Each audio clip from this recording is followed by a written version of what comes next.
بسم اللہ الرحمن الرحیم۔ السلام علیکم ورحمۃ اللہ وبرکاتہ۔ میں زبیر خان ہوں اور آپ میرا ویلاگ دیکھ رہے ہیں۔ بسم اللہ الرحمن الرحیم۔ بگڑیہ محمد مصدق عباسی۔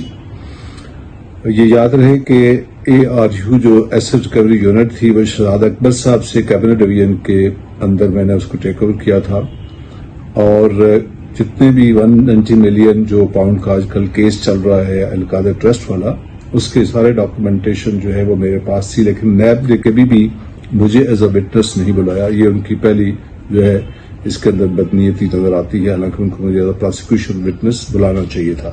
اس کے اوپر کئی دفعہ نیب کو ایجیٹیٹ بھی کیا، لیکن نیب نے اس کے اوپر کوئی عمل درآمد نہیں کیا۔ دوسری بات یہ ہے کہ اس ٹرسٹ کی بنیاد جون میں رکھی گئی تھی، جبکہ یہ معاہدہ جو ہے یہ دسمبر میں ہوا تھا، تو یہ بات بھی ذہن میں رکھیں۔ ریفرنس میرے سامنے ہے، ریفرنس کے چیدہ میں نکات آپ کو بتا دیتا ہوں۔ پہلی بات یہ ہے کہ یہ ریفرنس 190 پاؤنڈز کا نہیں ہے، 190 ملین پاؤنڈ کا نہیں ہے، بلکہ 173 ملین پاؤنڈ کا ہے۔ نیب کی بیسک کیلکولیشن ہی غلط ہے۔ پھر دوسری بات یہ ہے کہ نیب کی سیکشن 4 کے تحت جب تک کسی فیصلے کا کوئی شخص مجرم مالیاتی فائدہ نہیں اٹھاتا تو آپ کیس نہیں بنا سکتے۔ آپ کو پہلے ثابت کرنا ہوتا ہے کہ اس نے پرسنل گین یعنی ذاتی فائدہ اٹھایا۔ ایک آبزرویشن یہ بھی ہے کہ رجسٹر ٹیسٹ بعد میں کیا گیا، زمین پہلے آئی۔ اگر آپ پنجاب ٹرسٹ 2020 کا ایکٹ کی سیکشن 6 اور 14 کو دیکھیں تو وہاں پہ یہ واضح کیا گیا ہے کہ ٹرسٹ اسی وقت بنے گا جبکہ ٹرسٹ کے پاس کوئی زمین یا ایسا کوئی اثاثہ ہوگا جس کے لیے ٹرسٹ بنایا جائے گا۔ لہذا لاجیکلی پہلے زمین نے آنا تھا اور پھر ٹرسٹ نے بننا تھا، تو یہ آبزرویشن بھی جو ہے وہ غلط ہے۔ اور سب سے بڑی بات یہ ہے، ٹرسٹ کی زمین ذاتی نہیں ہوتی، یہ ٹرسٹ کی ملکیت ہوتی ہے۔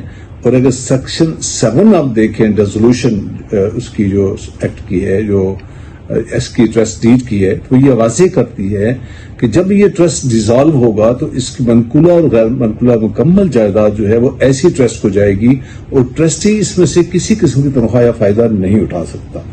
بار بار ریفرنس میں ایک چیز لکھی گئی ہے کہ یہ حکومت کا پیسہ تھا۔ یہ حکومت کا پیسہ نہیں تھا، یہ 1 to 1 ذاتی پیسہ تھا، اور مشرق بینک نے جو اسٹیٹ بینک کو ڈاکومنٹس دیے اس میں یہ ثابت ہے۔ بحریہ نہ ہی پیپ تھا، یعنی کہ پولیٹیکل ایکسپوز پرسن بھی نہیں تھا، گورنمنٹ کا امپلائی بھی نہیں تھا، گورنمنٹ آفیشل بھی نہیں تھا۔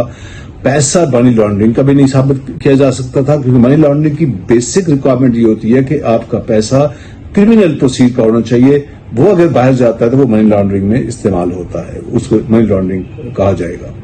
یہ کیس شروع یہاں سے ہوا کہ ون ہائیڈ پارک، جس کی ٹوٹل مالیت مارکیٹ میں 25 ملین پاؤنڈز تھی، وہ بیچا گیا بحریہ کو 50 ملین پاؤنڈز کا۔ یہ GIT کی رپورٹ میں شامل ہے۔ جب وہ اکاؤنٹ انڈر انکوائری تھا NCA کے پاس، نیشنل کرائم ایجنسی کے پاس، تو اس وقت یہ اماؤنٹ گئی بحریہ کے اکاؤنٹ میں، لہذا وہ فریز کر دی گئی۔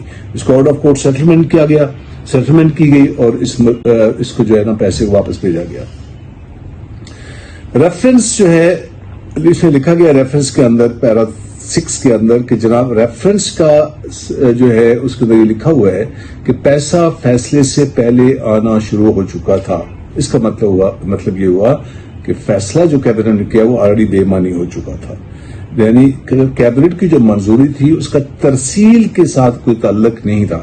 UK کے قانون ہے کہ 1 to 1 جب کوئی بھی پرائیویٹ اس طرح کا کانٹریکٹ ہوتا ہے اور اتنا پیسہ باہر جاتا ہے تو گورنمنٹ سے ایک وارنٹی بانڈ لیا جاتا ہے کہ اس کو آپ فیصلے کو آپ جو ہے ایکسپوز نہیں کر سکتے، پبلک کو نہیں بتا سکتے۔ لہٰذا یہ فیصلہ محفوظ کیا گیا اور اس میں لگا دیا گیا، ایک شرط لگا دی گئی کہ انویسٹیگیشن ایجنسی کی عدالت کو یہ فیصلہ جو ہے وہ دیا جا سکتا ہے۔ کیبنٹ نے اس میں لکھا تھا، لہذا فیصلے کا تعلق رقم کی ترسیل کے ساتھ کوئی بھی نہیں تھا۔ زلفی بخاری صاحب کو اس میں فرنٹ مین کہا گیا، حالانکہ فرنٹ مین وہ ہوتا ہے جو کسی ایکیوز کے نام پہ چیز خریدتا ہے اور اس کو فائدہ پہنچاتا ہے۔ زمین آتی ہے زلفی بخاری کے نام پہ آتی ہے اور وہاں سے ٹرسٹ کو چلی جاتی ہے، لہذا زلفی بخاری کو عمران خان کا فرنٹ مین کہنا بھی جو ہے وہ غلط ہے ریفرنس کے اندر۔ پھر ریفرنس کی جو سب سے بڑی اہم بات یہ ہے کہ ہم نے عدالت کے اندر یہ ڈاکومنٹس دیے ہیں کہ جناب ایگزیکٹو بورڈ نیب کا کمپلین ویریفیکیشن سٹیج کے اوپر یہ فیصلہ کر چکا ہے کہ یہ پیسہ ملک کے اندر آ رہا ہے، اتنی بڑی اماؤنٹ، اس کو آنا چاہیے اور انہوں نے اس کیس کو وہاں کلوز کر دیا تھا. کیبنٹ کے سامنے بھی یہی سوال رکھا گیا تھا کہ اب تک ہم 100 ملین ڈالر خرچ کر چکے ہیں، لیکن لٹیگیشن کے اوپر جو ہم نے فی دے چکے ہیں باہر ملکوں میں، لیکن ہمیں فائدہ آج تک کوئی نہیں ہوا. لہٰذا یہ ملک کے اندر پیسہ آ رہا ہے، اس کو آنا چاہیے. دوسرا، اسی پیسے کو نیب نے اپنی ریکوری میں بھی شو کیا ہوا ہے، اور اسی پیسے کو سندھ گورنمنٹ نے اپنے بجٹ میں بھی ریفلیکٹ کیا ہوا ہے. یہ پیسہ سپریم کورٹ کے اکاؤنٹ میں ہے، اور سپریم کورٹ کا اکاؤنٹ جو ہے، یاد رہے، وہ گورنمنٹ کا اکاؤنٹ ہوتا ہے. لہذا یہ ریفرنس بے بنیاد ہے. عمران خان نے، ابھی شاہ بیگم نے کوئی اس کا ذاتی فائدہ نہیں اٹھایا. ٹرسٹ جیسا شوکت خانم ٹرسٹ ہے، نمل ٹرسٹ ہے، اس طرح یہ ٹرسٹ ہے. اور یہ اس کیس کے اوپر پنشمنٹ دینا یا کہنا کہ کرمنالٹی ہوئی ہے یا فیصلہ جو ہے اس کے اندر کوئی پروکو والا معاملہ تھا، یہ بالکل غلط ہے. Thank you very much. السلام علیکم.